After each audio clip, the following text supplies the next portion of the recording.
Jaya, Jaya, Jesus Christo. Jaya, Jaya, Jesus Christo.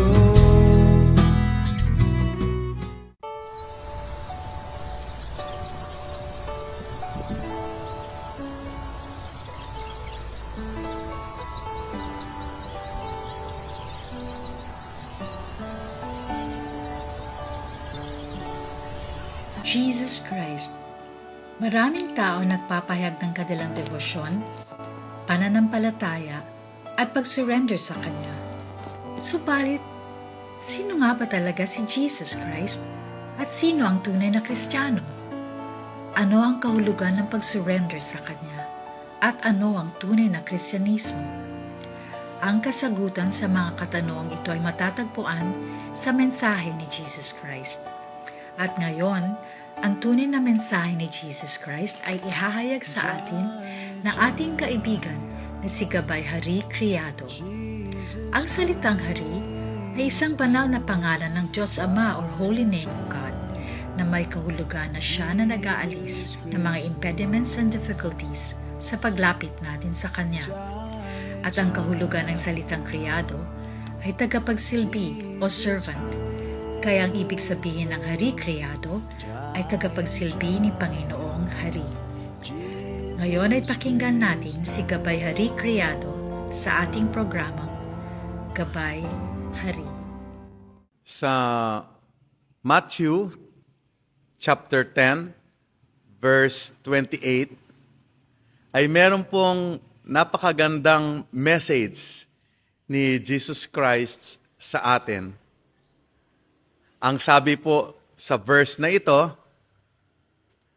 "Do not fear those who kill the body, but cannot kill the soul." Do not fear. Karamihan po sa mga tao ay natatakot sa mga mamamatay tao, killers. Pero ang advice po sa atin ni Jesus Christ, do not fear those who kill the body, but cannot kill the soul. Noong nakaraan po nating pag-uusap ay pinag-usapan ang importanteng impormasyon tungkol sa ating sarili. Kailangan po nating maintindihan kung sino tayo para malalaman natin kung papaano tayo kumilos, mabuhay, gamitin ang ating time, energy, everything that is in us in order to be pleasing to God and therefore become happy. Ako ay hindi ang aking katawan. Kayo din po ang inyong totoong identity. Hindi kayo ang inyong katawan. So wag daw po tayong matakot sa mga mamamatay tao, ibig sabihin ng ating katawang tao ay kayang sirain. Pero ang soul o yung spirit soul ay hindi po nasisira. Tayo po yun. Tayo yung spirit soul na nasa loob ng katawan. Ang spirit soul ay yung parte ng Panginoong Diyos na buhay. Ako at ikaw ay buhay. Meron tayong consciousness. At ang ating pag-iiral, existence, ay wala pong hanggan. Kaya kung alam lang po natin kung papaano gamitin ang ating katawan para tayo ay maging totoong followers ni Jesus Christ, tayo po ay makakarating sa kaharian ng Panginoon Diyos sa spiritual world kung nasaan ang experience ng pagmamahalan sa Panginoon Diyos at ito ay walang hanggan. Hindi po nasisira ang spirit soul. Ang mga tao ay takot sa kamatayan. Hindi kasi malinaw sa karamihan ano nga ba ang kamatayan. Ito ba'y mawawala ka muna o mawawalan muna ng malay o parang nasa malalim na pagtulog lamang? Mapansin ninyo ang mga kabaong ay merong unan na parang dinesign na ang katawang nakahiga doon ay natutulog lamang. Hindi po malinaw. Pati na yung mga taong sinasabi nila ay hindi takot mamatay, sila din po ay naglalak ng pintuan dahil baka darating yung kriminal at patayin ang kanilang katawan at kunin yung kanilang possession na iniisip nila ay isa sa nagbibigay ng happiness sa kanilang buhay.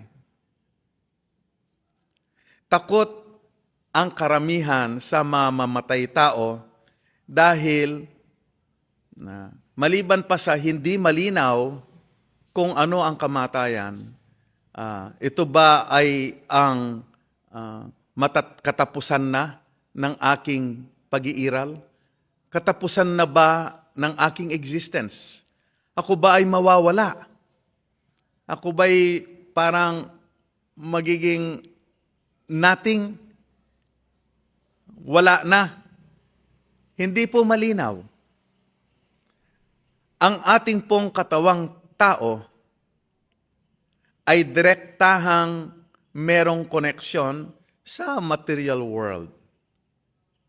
Nabigyan tayo ng material body, merong mata, ilong, tenga.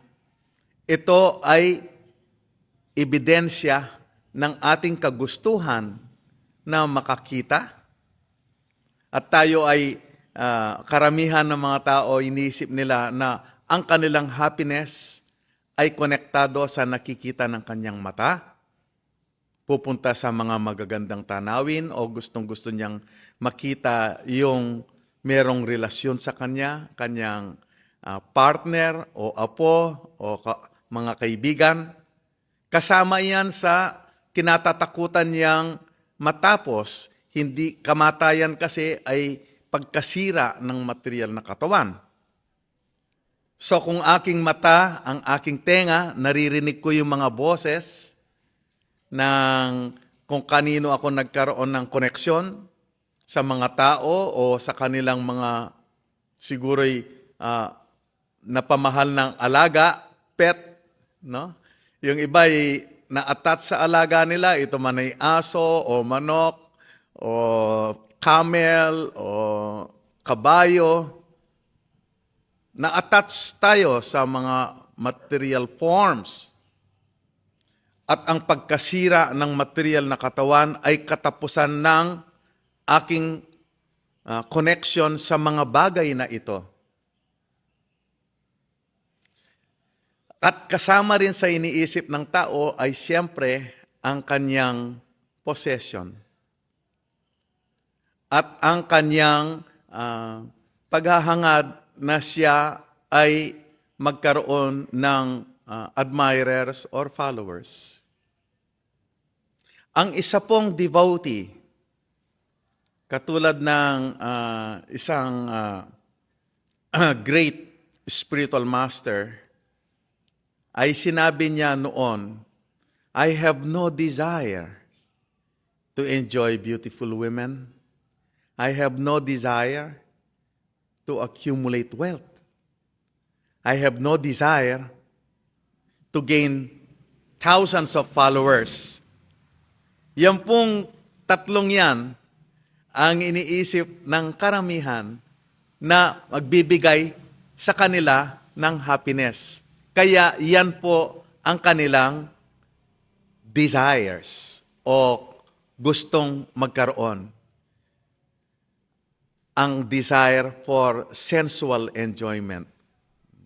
Ang desire to accumulate wealth. At saka maging magkaroon ng admirer. Kaya pag meron siyang nakamit or achievement, tuwan-tuwa siya na malaman ito ng kanyang mga pamilya, kamag-anak, kaibigan, kapitbahay, kalugar.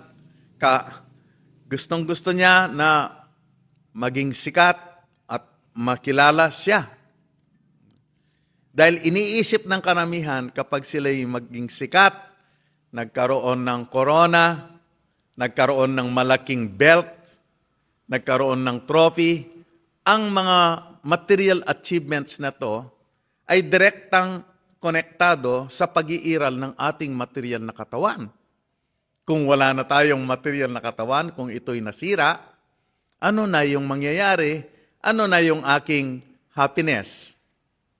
Ngunit, hindi po yan ang totoong source ng happiness.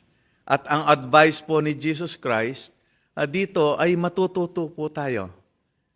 Meron po siyang sinasabing importante dito na dapat nating maintindihan, makita ang katotohanan na ang material body, ito man ay masira, hindi masisira ang spiritual happiness.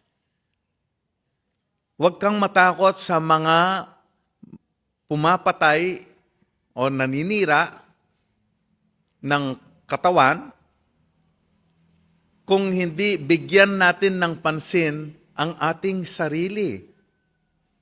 Ang ating pong identity, ang ating pag-iiral, ay eternally connected sa Panginoong Diyos.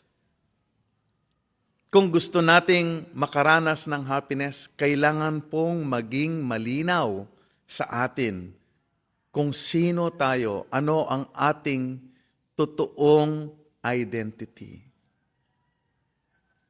Si Jesus Christ being a perfect example of an enlightened person, nakikita niya ang katotohanan at alam din niya po ang ating kalagayan kung kaya't binibigay niya itong advice na ito na sana ay makita natin ang katotohanan na mas mahalaga pa kaysa pag-iiral ng ating katawan ay ang pagkakaroon ng spiritual life. So, yung mga pumapatay ng katawan ay hindi naman nila kayang sirain ang spirit soul. Ang spirit soul, tayo po yon ay walang hanggan, katawan lamang po ang nasisira. Pero, ang tanong ngayon, papaano kaya ako mabubuhay na eternal life kung paano ako magkaroon ng eternal life na punong-puno ng happiness? Ito po ay sa pamamagitan ng loving service to the Supreme Being. Sa Mark chapter 8, verse 36, ito po ay isang advice din. Binibigyan po tayo ng direksyon ng New Testament. Ang sabi po, what profits a man even if he gains the whole world, but if he will lose his soul? Ano ang halaga ng makamit man, hindi lamang po magkaroon ka ng property ng barko, helicopter, o 1,000,000 square hectares ng lupa at palasyo. Sa'yo na nga daw po lahat Maski nga mapunta na sa'yo ang buong planet. Ano ang halaga? Sabi po nitong verse nito, anong mahalaga kung mawawala naman sa'yo ang soul? Ang soul po, o yung kaluluwa, ay sa original, sa mga naunang salita, yung psyche, o sa Greek, psyche, yung word po na psychology, no? psychologia. So, ang psyche o psyche sa Greek word, kung titignan po natin sa translation sa English ay merong iba't ibang meaning. Kung minsan, ibig sabihin ng psyche ay the human soul. Kung minsan naman po ay the living entity or the person, tayo po. At kung minsan naman ang ibig sabihin ay the ability to know God. Ibig sabihin, ang nasa katawang tao ay merong abilidad na makilala at malaman ang paraan para matutunan nating matanggalan ng takip ang original na love for God na nandiyan dyan sa ating puso. Kaya pag isang tao po ay ang kanyang interest ay pumatay o mangkurakot o kaya'y wala siyang pakundaman, gawin niya ang gusto niya gawin maski na maghihirap yung iba para lamang sa kanyang sense enjoyment o kaya para sa kanyang false prestige. Yung fake na pagnanasa sa honor na siya'y respetuhin o kaya'y makilala. No? Maski na marami siyang sinasaktan, kung minsan ay ang sasabihin ng mga tao, wala siyang kaluluwa. O halang ang kanyang kaluluwa. Walang kaluluwa yata itong taong to. Ibig sabihin, wala siyang pagnanasa na malaman kung ano yung pleasing or displeasing sa Panginoon Diyos. Wala po siyang pakialam kung ang kanyang gagawin ay kasalanan o hindi. Basta gusto niyang gawin ang kagustuhan ng kanyang mind. Sumunod lamang siya sa kanyang material desires. So, ang ibig pong bigyang importansya dito ni Jesus Christ ay bigyan nating halaga ang ating pagkakaroon ng ability to come to know and love God. At sa definition na ito, if he will lose his soul, ibig sabihin, ginugol ng tao, yung ginamit ng tao ang kanyang abilidad sa pagkamkam o sa pag-enjoy sa material world. Pero kung nakalimutan niya, hindi niya nagamit ang kanyang ability na makilala at mapamahal ang Panginoong Diyos, walang halaga ang kanyang buhay.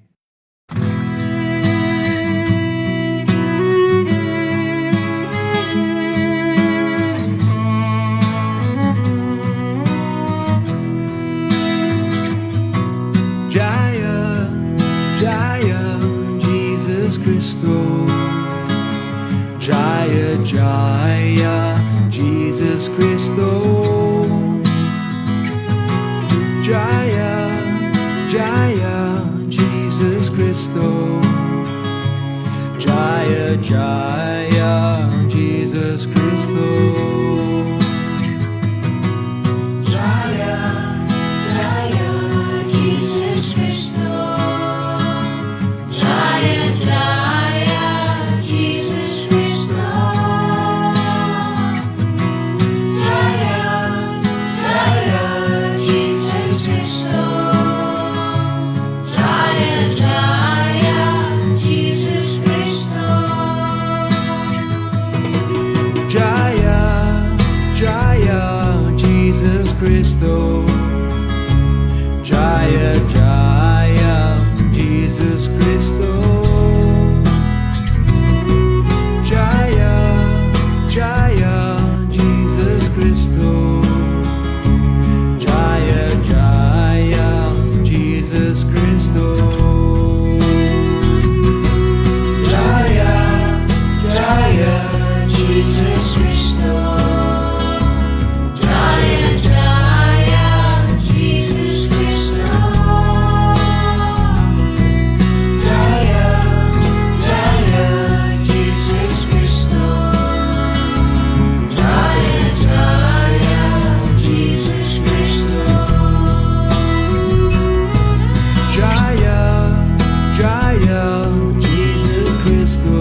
Jaya, Jesus Christo. Jaya, Jaya, Jesus Christo. Jaya, Jaya, Jesus Christo. Jaya, Jaya, Jesus Christo.